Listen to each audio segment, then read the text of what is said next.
que ya está en comunicación con nosotros, diputado electo de La Libertad Avanza. Berti, gracias por tu tiempo. Buen día. Eduardo Bataglia te saluda. Eduardo, gracias por el espacio. ¿Cómo te va? Bien, muy bien. Bueno, ¿por dónde querés empezar? ¿Por dónde? Bueno, por el tema me interesaría ahí que comentaste el tema de los medios, que es un tema interesante, ¿no? El tema de los medios estatales de comunicación. ¿Cómo se llevaría a cabo esto?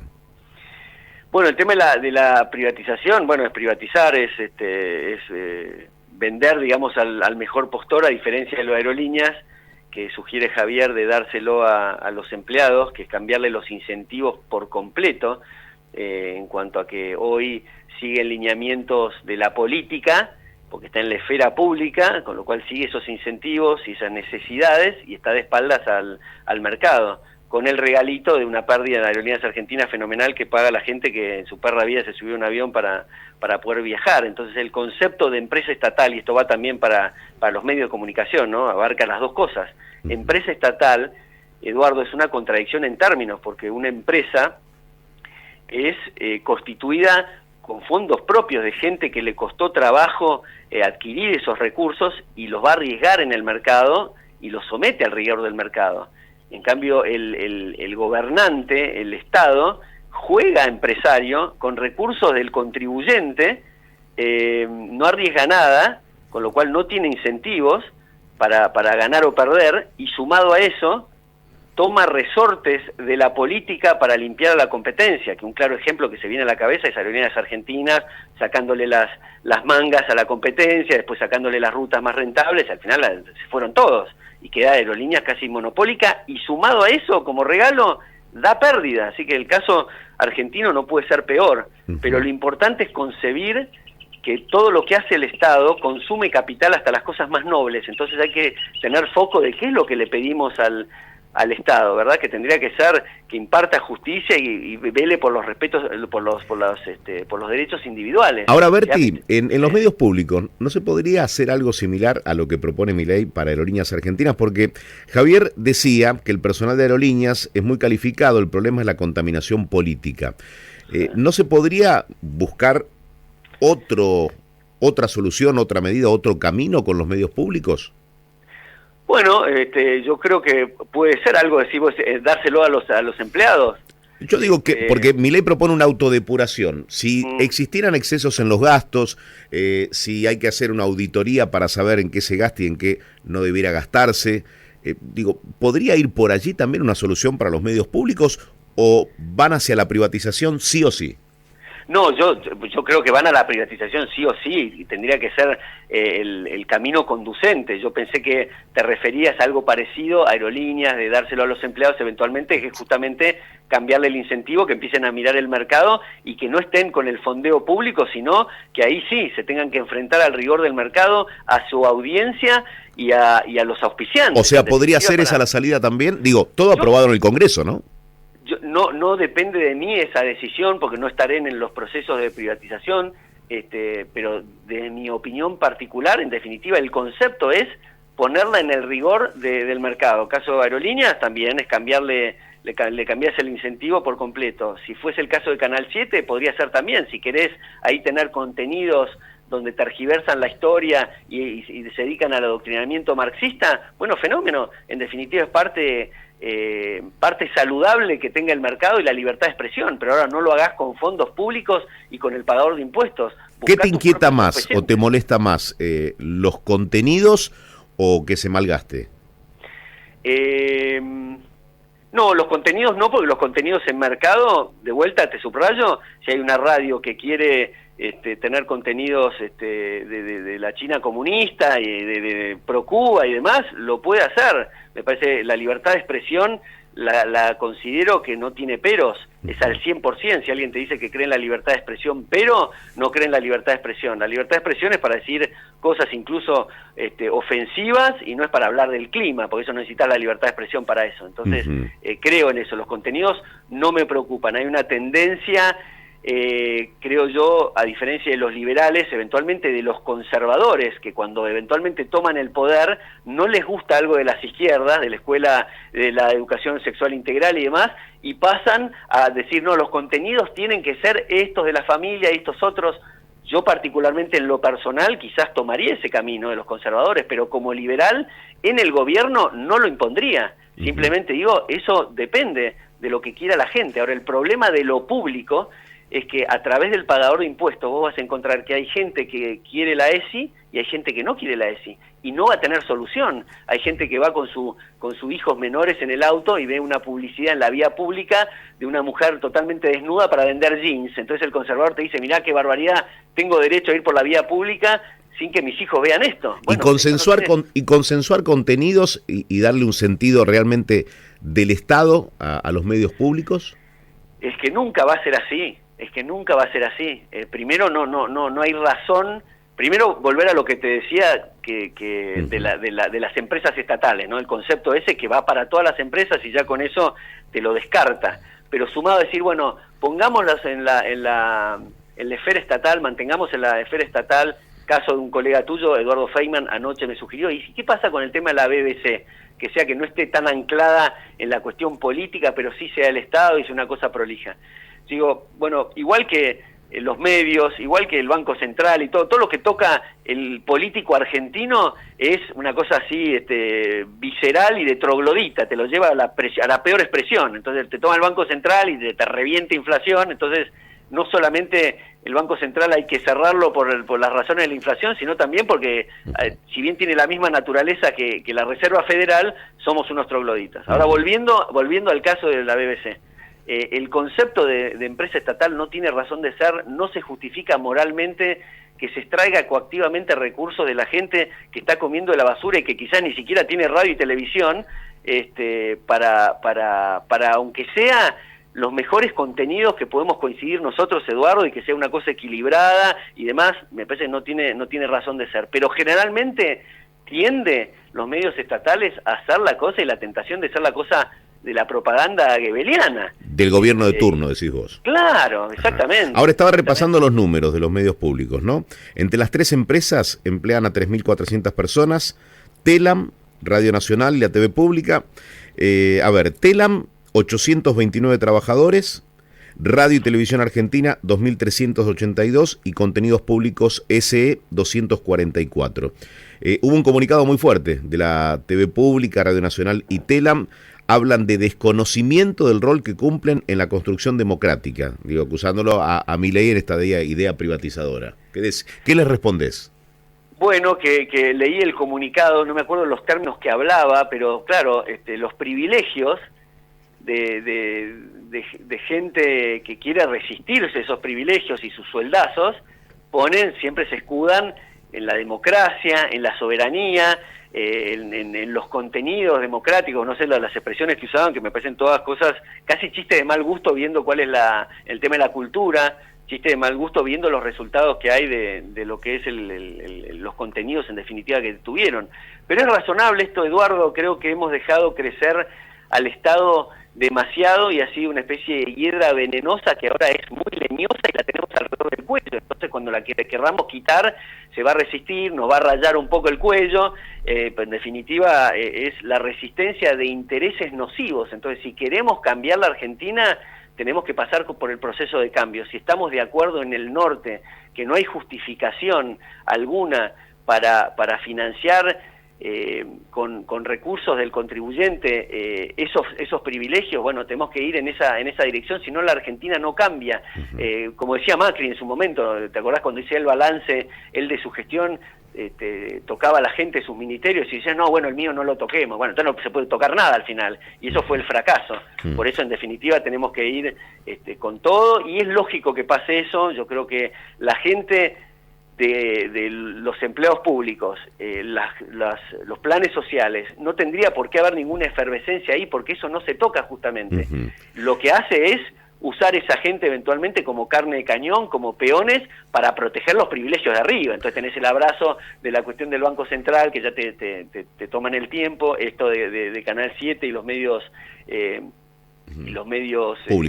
públicos, la cuestión de las asociaciones de bancos, viste que había firmado algo contra la dolarización, los economistas que en su perra vida firmaron una solicitada en contra de la inflación, hacen una solicitada en contra de la dolarización, y vos ves los nombres y es toda gente que desde la academia o desde la política ha sido los artífices del desastre que vivimos. Entonces obviamente va a haber esa resistencia. El recorte del gasto de 13 puntos es lo que propone Javier Milei. ¿Cómo lo imaginás en la práctica? Te pregunto, de los 12 ministerios que van a desaparecer, algunos se van a transformar en secretarías, otros directamente no van a estar.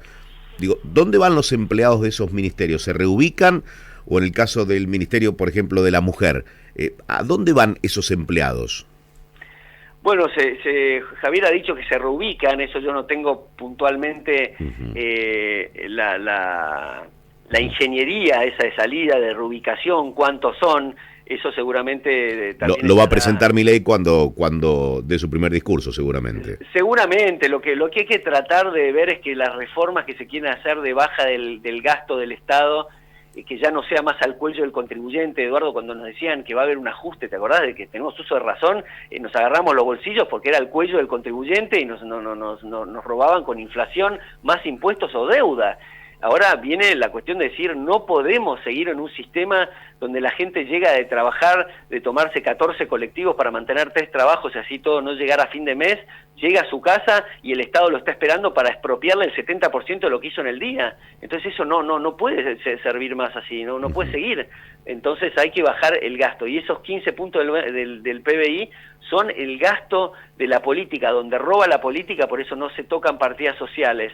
Después se bajan impuestos, que al tener cuentas fiscales más razonables por esa baja, podés bajar impuestos. Al bajar impuestos, reactivás el sector privado. No solamente eso, sino que necesitas modernizar el mercado laboral, porque como dice un colega tuyo, Manuel Adorni, dice hoy para tomar una persona tenés que tener casi parámetros de una adopción. Entonces, claro, es muy restrictivo para la empleabilidad eso. Entonces, vos modernizás el sistema laboral y después cuando la empresa esté preparada sale al mercado mundial y en paralelo a la reforma monetaria. Todo eso va a hacer que el sector privado, que es el único que puede crear riqueza, y eso lo subrayo, porque se ha dicho que el Estado es un factor de transformación y de crecimiento, para nada, lo único que lo hace es consume capital, es el privado el que lo hace. Bueno, cuando florezca el sector privado, lo más rápido posible va a estar dispuesto y va a permitirse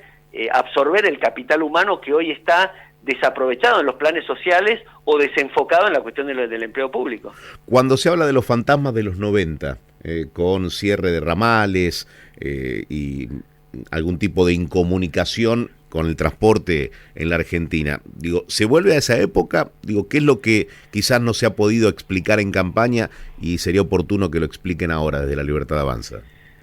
No, yo lo veo muy distinto a los 90. Yo creo que en mis 56 años yo no he visto una propuesta más saludable, ni siquiera en la época de Alzogaray, que creo que también se debió a la batalla cultural que empujó a la política. Pues este es un tema, Eduardo, que también es bueno a tu audiencia hacerla reflexionar respecto a que la política no cambia nada, digo yo. Por ahí soy medio exagerado, porque en definitiva la política toca los botones de la política para el cambio, pero lo que me refiero es que la opinión pública se la lleva puesta a la política. Y si el político quiere mantenerse en la política, tiene que tener el olfato para percibir dónde está el termómetro que hemos visto el domingo, por ejemplo.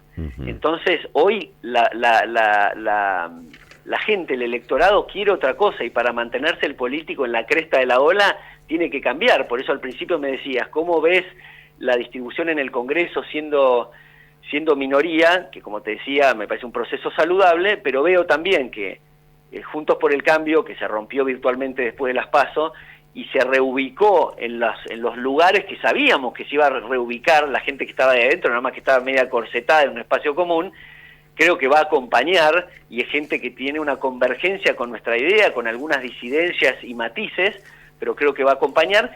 Y el que está en el borderline, digamos, el político tradicional, creo que va a pensar esto último que te decía. Si se quiere mantener en la política, tiene que leer al electorado lo que le está transmitiendo si quiere sobrevivir. Te voy a decir algo. Estamos hablando con Berti Venegas Lynch, diputado electo de La Libertad Avanza. Yo creo que Javier Milei empezó a explicar algunas cosas recién ahora, después de ser electo. Por ejemplo, el tema transporte. Hubo una campaña en la que se decía el pasaje de colectivo hoy 56 pesos, pasaje sin subsidio. Pasaje Milei, 700 o 1.100 pesos tratándose de colectivo o trenes. Ayer Javier Milei, creo que está por ahí, si me permitís lo escuchamos, habla del transporte y dice, va a aumentar el transporte, y esto es un compromiso antes de asumir, cuando también suban los ingresos. Escuchá. Lo vamos a hacer escalonado solo cuando suban los salarios. Y además, siempre los segmentos más vulnerables van a tener protección. Lo hago con un ejemplo numérico. El precio del transporte, ¿no? 56 pesos, decían que iba a ir a 1.100. Y yo expliqué que eso es una mentira, porque te cubre el 17%. Quiere decir que vos, multiplicando el precio por 6, el precio tendría que ser de 336 pesos. Pero la mitad de eso tiene impuestos, con lo cual vos lo podés llevar a 170. Además, nosotros lo que estamos diseñando es eliminar el impuesto a las ganancias reinvertidas. Eso te permite mejorar el flujo de fondos sobre las firmas un 50%. Por lo tanto, ahora ya no necesitas 170, sino que necesitas 85. Bueno, quitar la parte impositiva también implicaría reordenar absolutamente todo en una Argentina que compras un auto y pagas dos, pagás la nafta y estás pagando no un tanque que cargas, sino 2 tanques.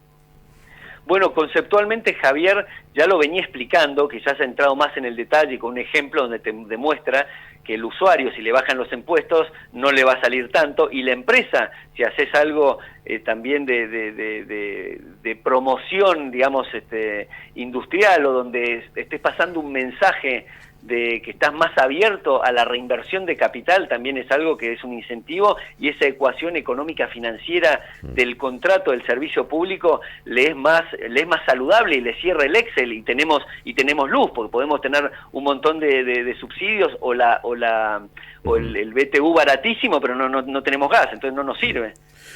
La última. Dijo Mauricio Macri que no hay lugar para perder tiempo. Milei tiene 6 meses para estabilizar la Argentina con shock y sin gradualismo. ¿Crees que esto en la calle va a generar protestas, inquietud social? Ya los piqueteros afirmaron que se prepara una marcha post-elecciones, basta de gobiernos ajustadores. ¿Qué imaginás en la calle y qué va a pasar si la calle se pone picante?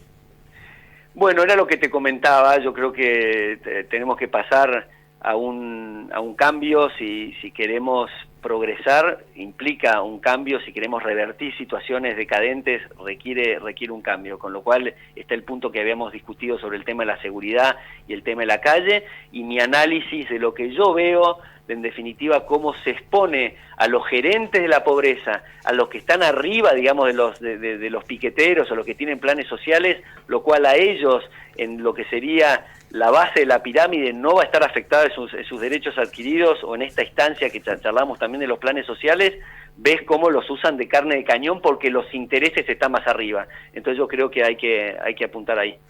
¿Se va a animar Javier Milei a cerrar la grieta?